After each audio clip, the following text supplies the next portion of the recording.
This video is brought to you by War Thunder. And me. What do you think of this flower?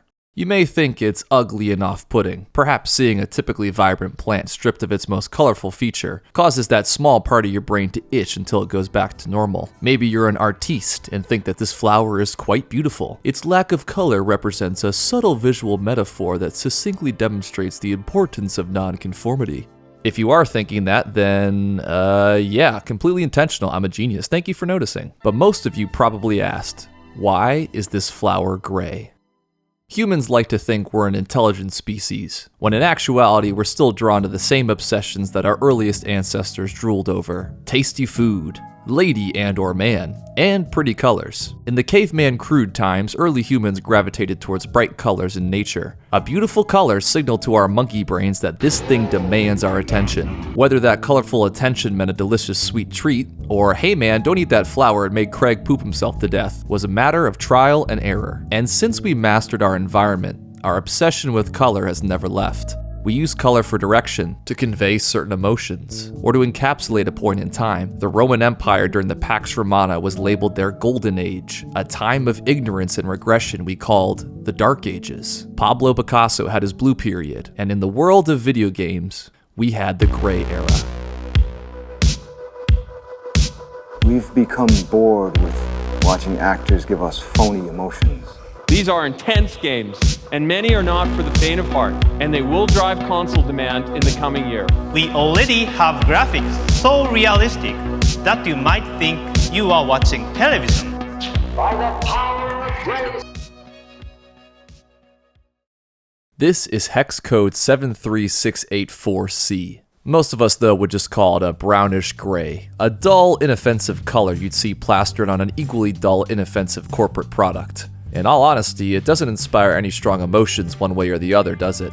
Yet, this dull color was once the most coveted aesthetic of a billion-dollar industry. The pinnacle of style for cutting-edge video games was once hex code 73684C, or some variation of it. FPS games, racing games, sci-fi, action-adventure, even once kid-friendly games embraced this color and became so mature. He's so cool. It was one of the weirdest eras in gaming, where those who even lived through it still remain divided on their own experience. So to get to the bottom of this, we need to conduct a full autopsy on the gray to truly understand its anatomy. Only this anatomy won't go on for 22 seasons? The story of gaming's gray era begins long ago, before the conception of video games itself, as far back as humanity's most destructive war. And where there is war, there is thunder.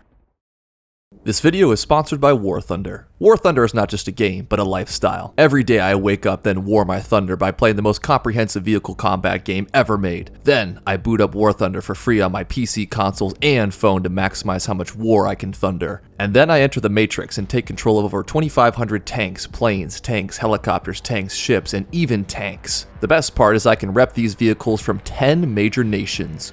Whoa. In War Thunder, we got old stuff. Biplanes, armored cars from the 1920s, etc., to modern vehicles that go. Thanks to the intense combat using incredibly detailed vehicles paired with the realistic graphics, I can't unplug from the War Thunder Matrix. Please help. Check this out. You can use the damage X-ray view to pinpoint exactly where your shots landed, which is my personal favorite feature. Join over 95 million players currently warring their thunder in epic PvP battles. Use my links in the pinned comment or video description to sign up. New players and those who haven't played in 6 months will also receive a massive bonus pack on PC or consoles, which includes multiple premium vehicles, the exclusive vehicle decorator, Eagle of Valor, 100,000 Silver Lions, and 7 days of premium account. Thank you to War Thunder for paying my rent and sponsoring this video. A grateful nation gives thanks for victory. Hundreds of thousands crowd into American churches to give thanks to God. At the end of the Second World War, the world was battered but optimistic. Humanity had paid a heavy price to end our worst conflict, but it felt like the hope of a better tomorrow was just around the corner. This optimism was short-lived. A short time ago, an American airplane dropped one bomb on Hiroshima and destroyed its usefulness to the enemy.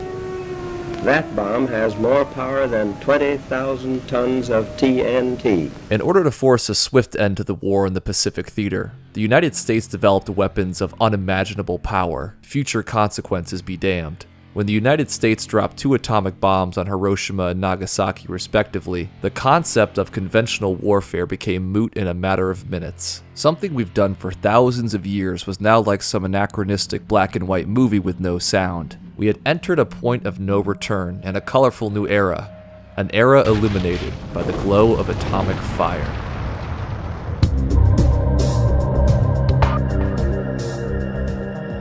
Soon enough, the world began stockpiling their own weapons of mass destruction. The fear of becoming the next Hiroshima or Nagasaki jump-started an era of nuclear diplomacy, where global peace was seen as a delicate fine china shop, and we just expected the bulls of the world to keep calm and carry on. The stakes of this new Cold War and all future wars to come was the destruction of our entire species, and for many Americans that didn't have the safety net of a lead-lined fridge, their greatest existential fears were just a headline away. One day you could wake up in your house, your spouse, your neighbor's house and spouse.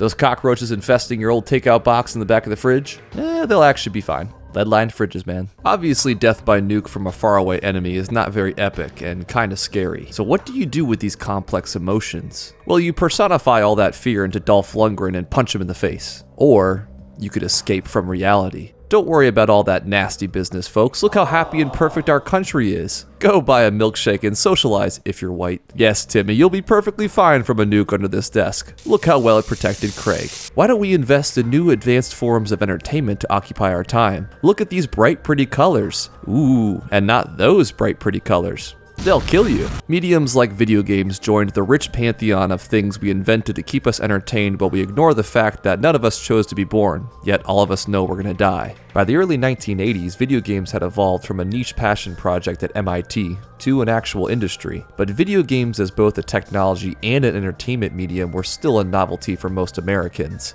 Game consoles were advertised as fun for the whole family. No, we don't need a babysitter tonight. Bye. A replacement for the TV, I guess. Or no, it's we got Pac-Man? I don't know, man. You try marketing this. Outside the home, arcades were aimed at teens and kids with bright, flashy games to suck down their quarters. Good to see some things never change. The novelty soon wore off as gaming had a totally quirky moment and went completely bankrupt. From this crash, a Wahoo-shaped phoenix one-upped from the ashes.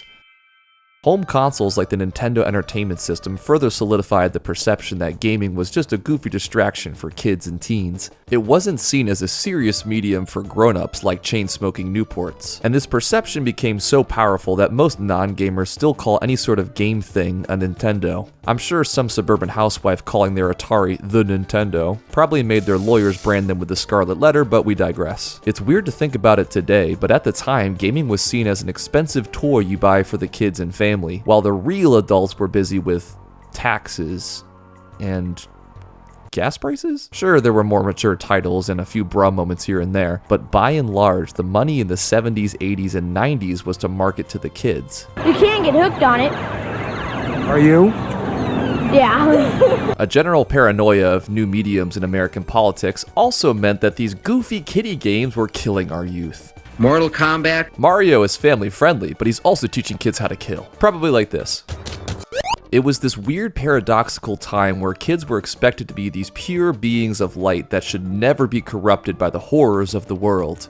But also, hey Timmy, did you see that scene where that man's chest exploded? Buy the toys, buy the toys, buy the toys, get the credit card. Don't forget those wacky numbers on the back. Thanks to the popularity of consoles like the NES, video games had proved their staying power. The general public was not escaping its reach anytime soon. While the foundation of the gray era was being laid, the end of another era was near.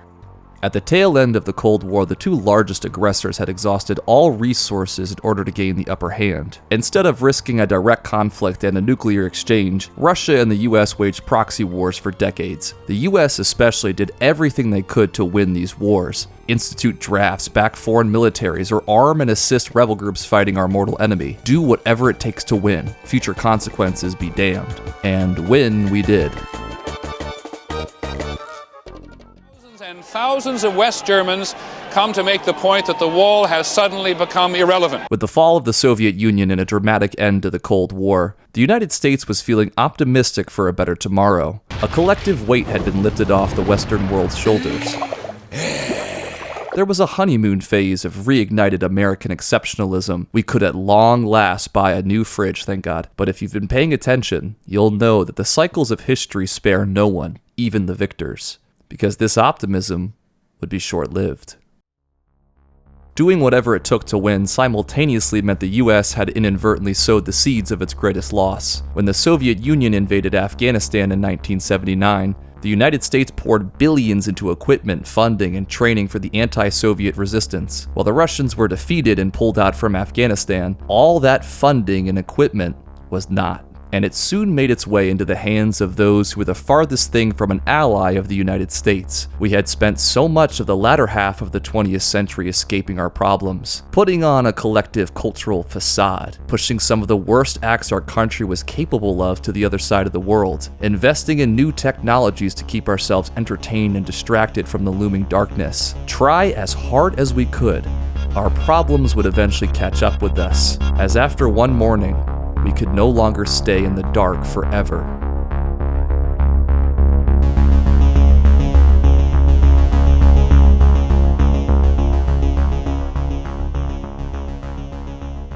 Decades of American exceptionalism and sense of security had literally crumbled before our eyes in just a matter of hours. All of those Cold War fears had suddenly resurfaced in the most horrific way imaginable. There was no escaping this. It was on every screen. Reports blared on every radio. The pure innocent beings that couldn't handle such horrific fictional violence in their media had their teachers showing them the real thing. In the ensuing aftermath, most were too stunned for speech. There was confusion, fear. When we are scared and confused, our minds will do whatever it takes to quell that uneasy feeling as fast as possible. We want an easy answer. So all of that confusion and fear was channeled into the easiest emotion to rationalize: anger. And this anger and unrest was reflected in the media of the time. Movies, for example, started to take themselves way more seriously and were edgier. Comic book characters made for pulpy page-turners are now super duper serious. Realism became commonplace. The Cloverfield monster isn't just gonna politely waltz around New York. It's gonna go,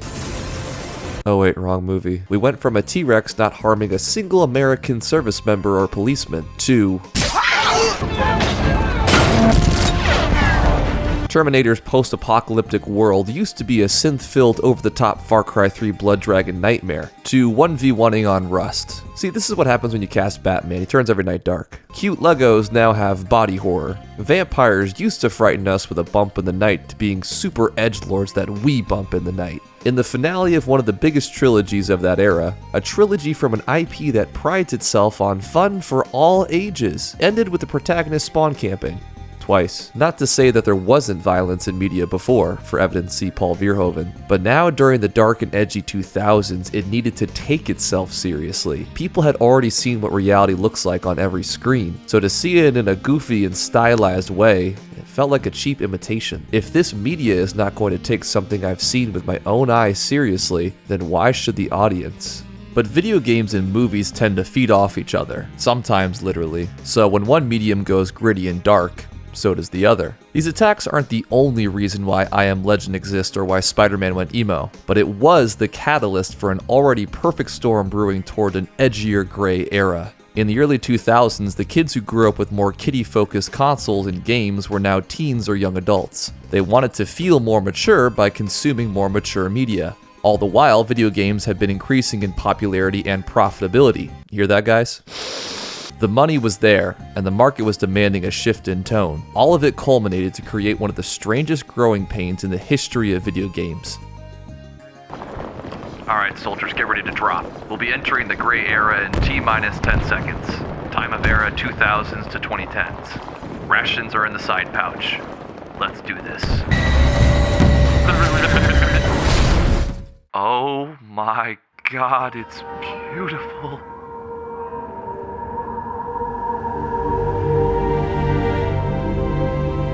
You've now landed in the gray era, a time where games were marked by the trifecta: desaturated colors, a serious tone, and realism. It's like the Triforce if Link only listened to My Chemical Romance. The The gray era had this vibe that video games were heading in a bold new direction. In the design documents for the Xbox 360, we can see from the industry insiders themselves how they viewed this shift.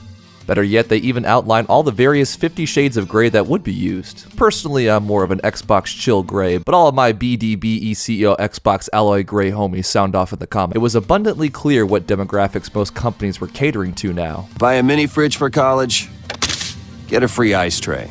Buy a PC for college, get a free Xbox 360. Fun for the whole family. How about fun for no family, just this dude? What was once considered cool now needed an edgy, serious rebrand, lest they be labeled as kiddie stuff. Because if you didn't fit the trifecta, then you're a little bitch baby. If you don't have this toy, people will think you wear diapers and cry all the time. JRPGs were relentlessly made fun of during the Gray Era, in part due to how different they looked from a traditional Western RPG, a sentiment that was echoed by many Japanese devs as well. Kojima, what do you think about that? Well, she breathes through her skin, so she needs to be naked the entire time, so it's a lore reason. Hideo Kojima's. Thanks, Jeff. Now that mature and dark was popular, family-friendly developers like Nintendo struggled to keep up. They spent the last 2 decades becoming the premier video game company, virtually saved the industry from collapse while maintaining a family-friendly image, and now they were the odd ones out. It was once again a weird paradoxical time, where now the family-friendly company was playing catch-up with what was once taboo. And during the Gray Era, they had a bit of an identity crisis. Nintendo GameCube is not for kids or just kids. Teens and young adults are going to love it. With better graphics, more complex challenges, and more mature content, Capcom is giving us several exclusive titles. Mario will never start shooting hookers. Seeing as their competitors had already gone gray, Nintendo soon dipped their toes into this gray new world. The Legend of Zelda Wind Waker had a cartoonish art style, a direct contrast to the Zelda tech demos shown for the GameCube. Gamers expected a new realistic overhaul of Ocarina of Time, and they got this: kiddie lame trash. Today we call these people wrong, but back then this was the consensus, so the next installment of the franchise swung in the complete opposite direction. Pokemon's plot is not about petty theft, it's about the fate of the space-time continuum. The spin-off games had you fighting corrupted, dark Pokemon. You know what, screw it, let's just make the cover art the Shadow Pokemon. Speaking of Shadow... Oh, okay, dude, chill. Smash Bros. Brawl embraced a more realistic color palette and art style. Wario shoots people. They nuke an arena. Mario now looks like he's gonna tailgate me in his Ford F-150. Mario will never start shooting hookers. Mad World was a huge shock at the time because it was a black and white M-rated game on the Wii. The mere existence of gritty shooters on Nintendo consoles was and still is treated like a pariah. The flagship Nintendo consoles of the 2000s, the Wii and the DS, were extremely popular. However, they were popular with everyone, not just gamers. Because they didn't focus on more realistic, gritty games as its identity, it was seen as the console for kids. I still remember in elementary school where kids would get bullied for only playing on a Nintendo console because those are fun little distractions. Real gamers play Xbox, and real gamers have PlayStation 3. Okay, while you were ruining your chances at a future political career, we lads were mastering the blade and jorking it. Take the year 2008. At E3 of that year, Xbox is showing intense games, and many are not for the faint of heart. Hello everybody, I'm the producer of Resident Evil 5. That I can kill people. PlayStation is showing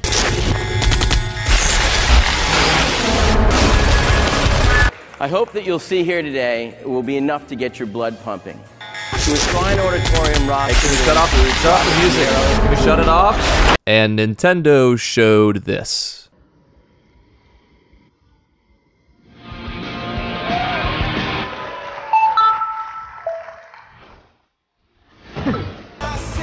Yeah, that was tasty. Playing video games is probably a safer way to impress your kids than some other things I've tried. It's called Wii Motion Plus.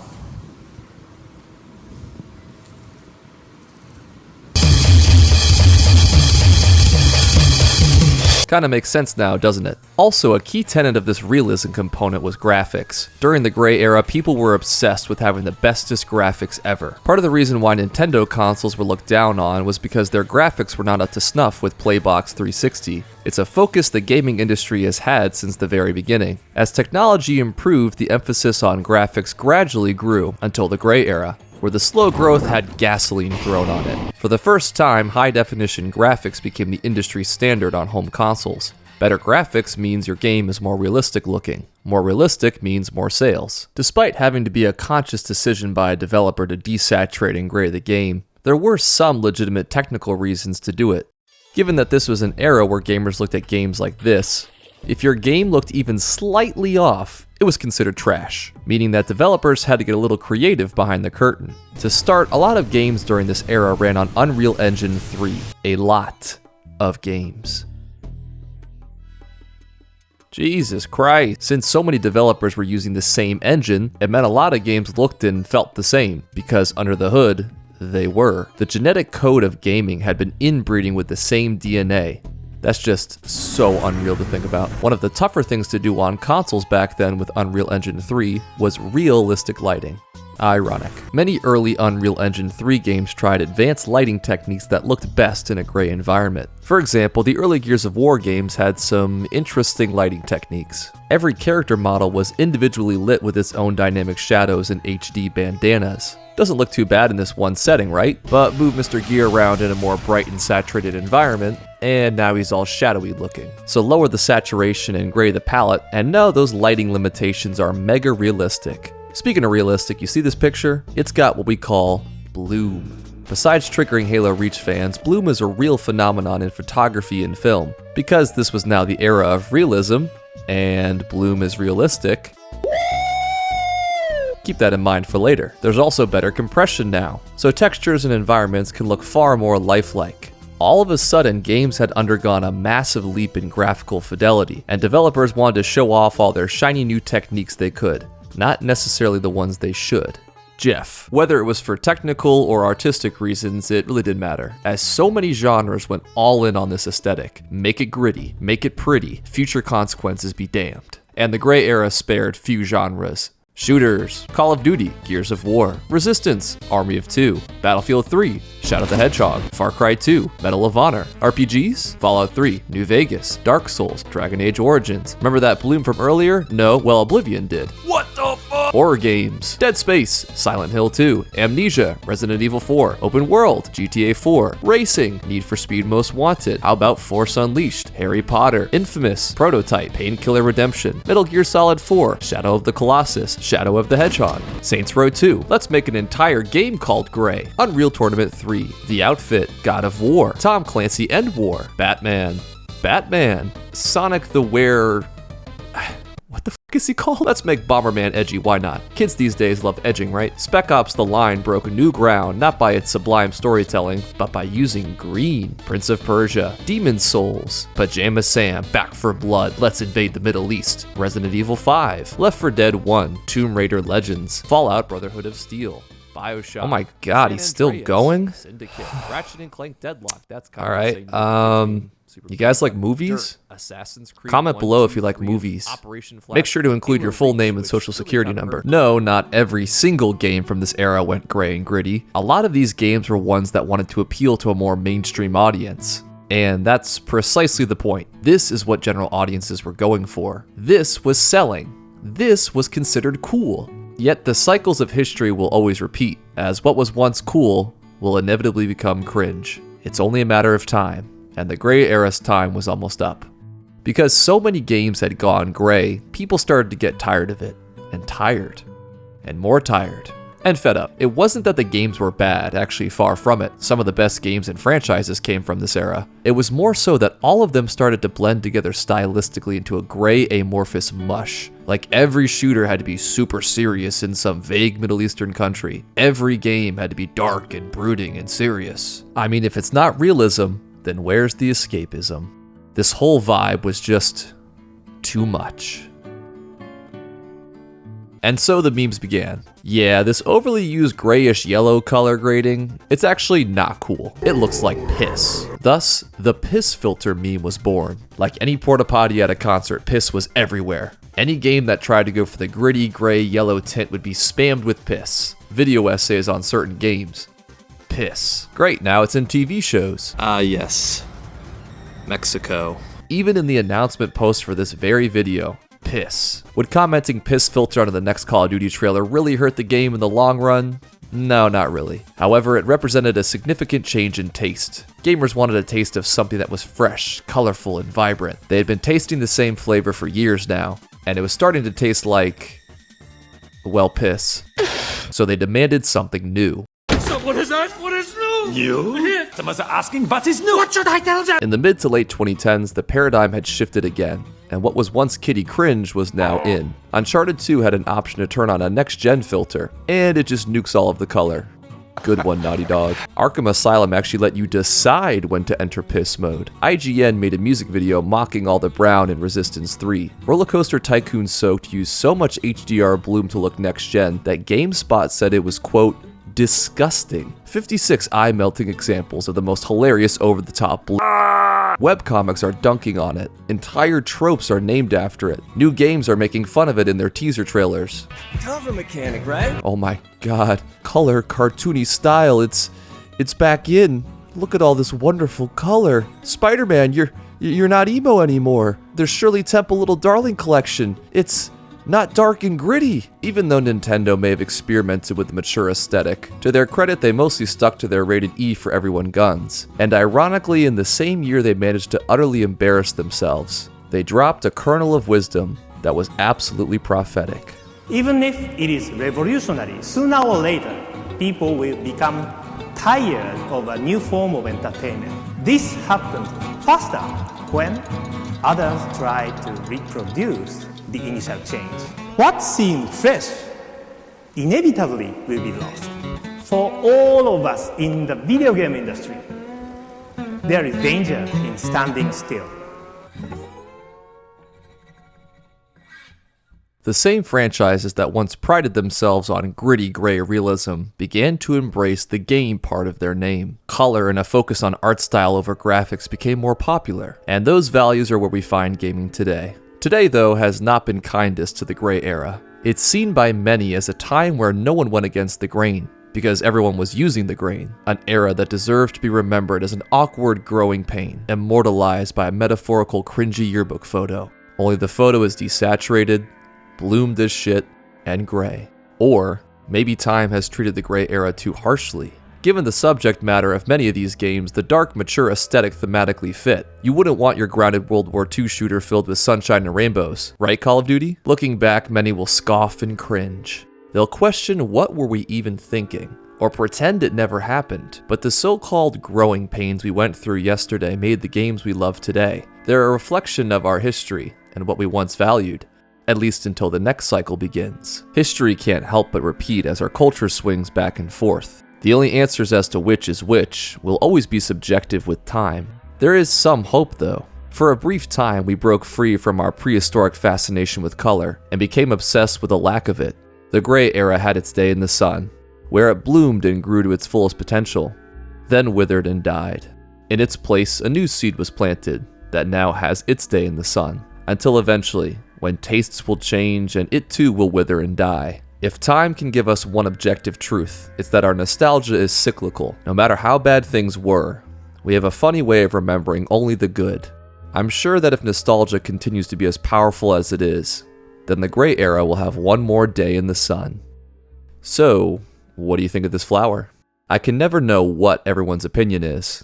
I do know how you will come up with an answer though, because it all depends on who's looking at it.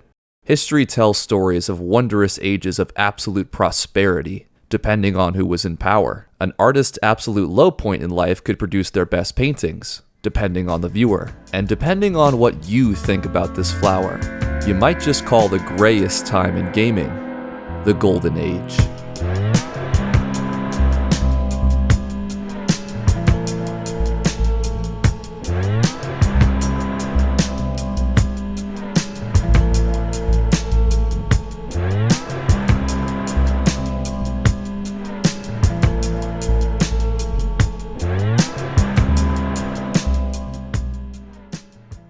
Don't forget to check out War Thunder now for free on PC, PlayStation, Xbox, or mobile, and use my links in the pinned comment or video description to register. If you're a new player or haven't played for 6 months, you'll receive a massive bonus pack across PC and console, including multiple premium vehicles, in-game currency, and more.